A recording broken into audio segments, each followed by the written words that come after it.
La Bible entière est centrée sur un seul thème, étonnamment simple. Dieu vous aime tellement qu'il a créé un moyen pour que vous soyez pardonnés de tous vos péchés, afin que vous puissiez passer l'éternité avec lui. C'est l'essence de l'Évangile et le sujet central des Écritures.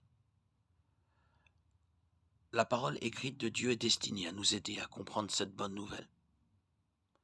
En étudiant la Bible, nous apprenons que chaque personne a besoin d'être sauvée, que chaque personne peut être sauvée, et que Dieu veut que chaque personne soit sauvée. Romains 3, 23, Romains 1, 16, 2 Pierre 3, 9. Ce qui nous sépare de Dieu, c'est le péché. Peu importe à quel point nous pensons être bons, chaque personne est coupable de péché. 1 Jean 1, 10. Puisque Dieu est absolument parfait, personne ne mérite de passer l'éternité au ciel. Au contraire, nous méritons d'être séparés de lui pour toujours. Romains 5, 16. Aucun effort, aucune bonne action, aucun argent, aucun talent, aucune réalisation ne suffisent à nous débarrasser de cette culpabilité. Ésaïe 64, 6. Heureusement, Dieu ne veut pas que nous soyons séparés de lui.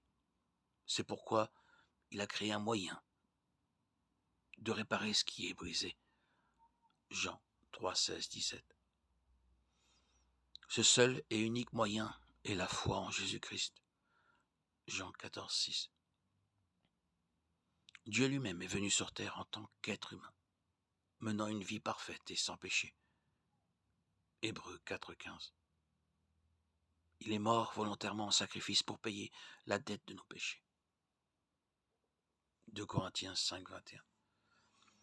Selon les Écritures, n'importe qui peut être sauvé, pardonné par Dieu et assuré d'aller au ciel par la foi en Jésus-Christ. Romains 10, 13. Il ne s'agit pas d'un appel à la croyance aveugle et ignorante. Acte 17, 11. 1 Jean 4, 1. C'est une invitation du Saint-Esprit à la soumission et à la confiance. Jacques 4, 7. C'est un choix de laisser tomber tout le reste pour s'appuyer entièrement sur Dieu. Personne ne peut faire quoi que ce soit pour être sauvé. La seule façon pour une personne de trouver le salut est d'accepter Jésus-Christ comme son sauveur. Cela signifie simplement croire que je suis un pécheur qui mérite le jugement de Dieu. Romains 3, 23. Romains 6, 23. Jésus-Christ est Dieu. Et il est venu sur terre en tant qu'homme. Jean 1, 14. Jésus est mort à ma place pour payer pour mes péchés. Romains 8, 3, 4. Hébreux 10, 14. Jésus est revenu d'entre les morts, comme il l'avait dit. Romains 4, 25. Marc 8, 31. Je fais confiance au sacrifice de Jésus et à rien d'autre pour me sauver. Éphésiens 2, 8, 9. Jean 3, 5. Autant que je sache, je me détourne de mes péchés, mettant toute ma foi, ma confiance en Jésus pour me sauver. 2 Corinthiens 7, 10. Acte 16, 31. C'est tout. Quiconque croit vraiment à ces choses est pardonné, transformé de l'intérieur et destiné au ciel. Jacques 1, 18. 2 Corinthiens 5, 17. L'évangile est suffisamment simple pour que tout le monde le comprenne, mais très difficile à accepter. Matthieu 18, 13, Romains 1, 20, 21. La vérité de l'évangile signifie que nous ne sommes pas parfaits. Nous n'avons pas le contrôle total de notre vie. Nous ne pouvons pas nous sauver nous-mêmes.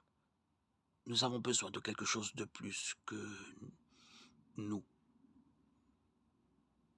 pour arranger les choses. Psaume 39, 5. 1 Thessaloniciens 4, 8. Devenir chrétien ne signifie pas être meilleur que les autres. L'évangile s'adresse à ceux qui admettent qu'ils sont faibles et ont besoin d'être secourus. 2 Corinthiens 12, 9. C'est une dure vérité, mais tout ce que nous apprenons de la Bible prouve cette vérité. Chaque thème exploré dans les Écritures pointe vers ce message de l'évangile du péché, de la rédemption et du salut par la foi. C'est la décision la plus importante qu'une personne puisse prendre. Est-ce que j'accepte ce que Dieu m'offre ou est-ce que je lui tourne le dos? Matthieu 7, 13. Laquelle choisirez-vous? 2 Corinthiens 6, 2. Avez-vous pris la décision de suivre le Christ à cause de ce que vous avez entendu, lu? Si c'est le cas, acceptez le Christ dès aujourd'hui.